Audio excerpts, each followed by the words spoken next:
we'll be going over IRS Notice CP504B.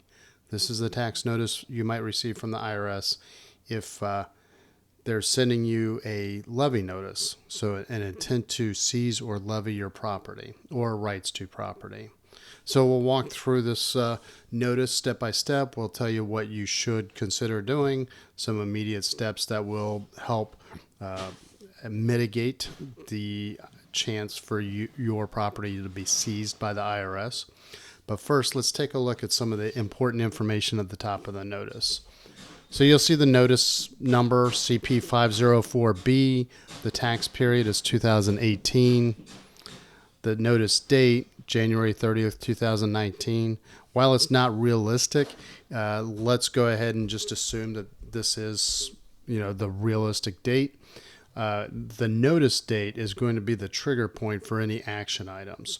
For example, we see reference down here to taking some sort of action within 30 days of the date of the notice. It's talking about this notice date, which is important for a key consideration we'll point out in just a second. So you have the employer ID number. This is obviously for a business tax return, and then some contact information.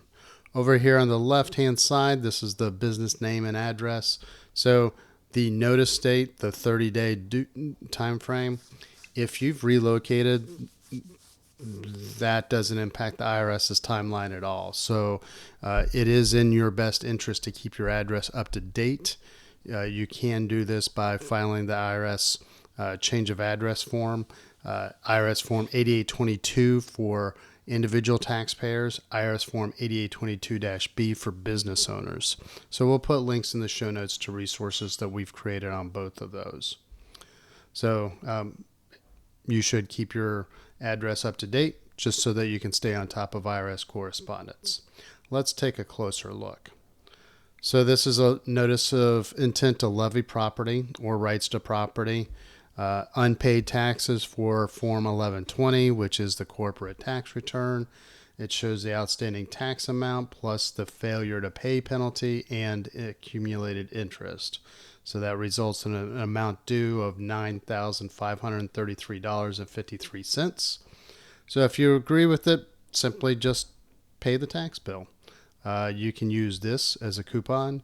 I would, anytime that there's a stub that you can cut out to accompany your payment, you should use it.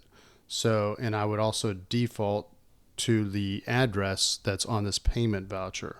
So you would make your check or money order payable to the United States Treasury. You should write the firm's EIN on it, tax period, and form number on the payment. Use this mailing address so you can see that this is the IRS office in Ogden, Utah. And it is different from the IRS location where the letterhead is marked. So when you're responding to correspondence, make sure you use the proper address when responding. So if you disagree, you can call the 800 number to review your account with a representative. You should have your tax information available when you call. The IRS's default is if you don't say anything, they're going to assume that you agree with the letter. So if you don't receive the amount due, they may serve a tax levy, so a disqualified employment levy or a federal contractor levy. In most situations, before they levy your property, the IRS will send a notice that gives you the opportunity to request a collection due process hearing. You can also appeal under the collection appeals program by filing IRS form 9423. That is something you should consider if within 30 days. If you're not going to pay, you should at least request the collection appeals request. That CAP request is different from the collection due process program. So you'll either need to consult with your tax professional, or you can try to talk to the IRS about the difference between those programs. But those are two distinct programs. So significant tax debt means that over $52,000. means that they can suspend. The IRS will notify the State Department, and the State Department may revoke your passport or not renew it, not issue it. It may limit your ability to travel outside the United States. You can make payments using the electronic federal tax payment system.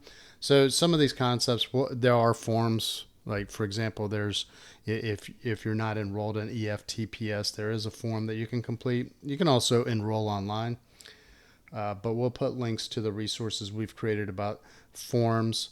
For example, there's a form 9423 to request the collection appeals process, and there's also a different form for the collection appeals program. So we'll put links to resources we've created about all of these forms. Payment plans, you can learn more about payment plans. Offers and compromise would be if you and the IRS come to an agreement for settling on less than what you owe based on a thorough examination of your financial situation. So that is an option. But if you don't do anything, the IRS is going to assume that you agree with the notice. Tax lien is going to be filed. So basically that means the IRS bumps you ahead of the line, and they'll start taking property. Here's a section that shows how the IRS calculated your failure to pay penalty. That's 0.5% per month or part of a month that you have not paid an outstanding tax. You can request a removal or reduction of that penalty. You can either find a reasonable cause situation, something like a natural disaster, a family member injury or death, serious illness. You can request an abatement if you've written the IRS to ask for advice. You received advice in writing, which you used in your tax return. If all of those are true and they still penalized you, you can request an abatement for that. And the IRS also has wide discretion over a program known as first-time abatement.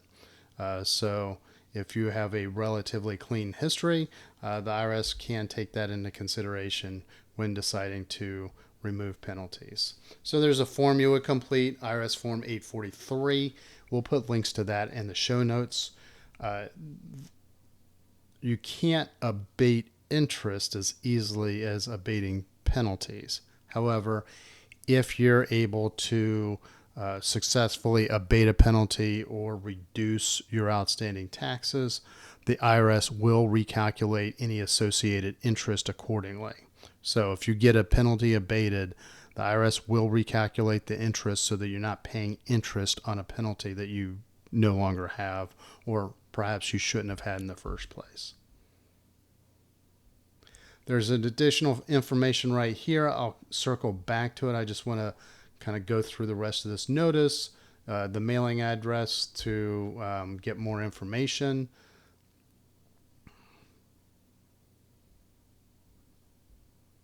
So let's take a look at this. So this is the IRS page where you can get a little bit more information. Talks about what you have to do.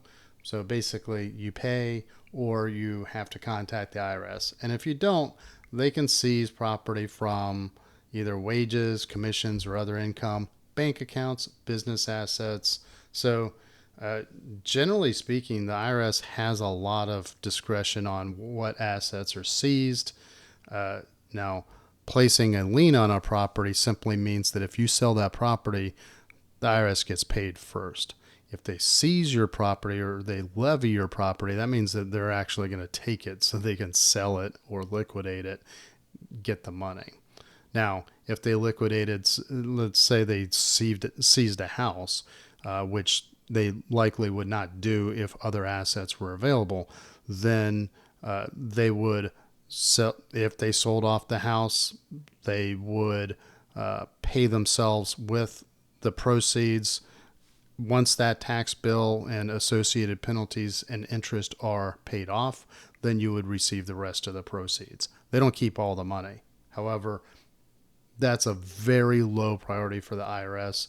The IRS would much rather take the exact amount of tax and penalties and interest from an account where your assets are liquid. So bank accounts, investment accounts, things of that nature. So there's a little bit more information here. You can download information pertaining to your tax account. If you are able to sign in or create an account, you'll be able to take a look a little bit more closely at your situation. So that covers it for this notice. Simply put, a CP504B notice is it means you really need to address this issue very quickly with the IRS. So if you don't have a tax professional, you should consider hiring one to help you through this. You can at least buy yourself some time to set up a payment plan or figure out your next course of action. So as I mentioned, we'll put links in the show notes to resources we've created about articles or about forms that mentioned here. If you're looking for an article on a form, you can simply go to teachmepersonalfinance.com, type in the form number into the search bar, and if we've written an article, it'll appear. So if you like our articles, please subscribe to our newsletter. If you like our YouTube videos, please subscribe to our YouTube channel. And as always, if you have any questions or comments, or if there's another topic that you'd like to see in an upcoming video, please hit me up in the comment section. Thank you very much and have a great day.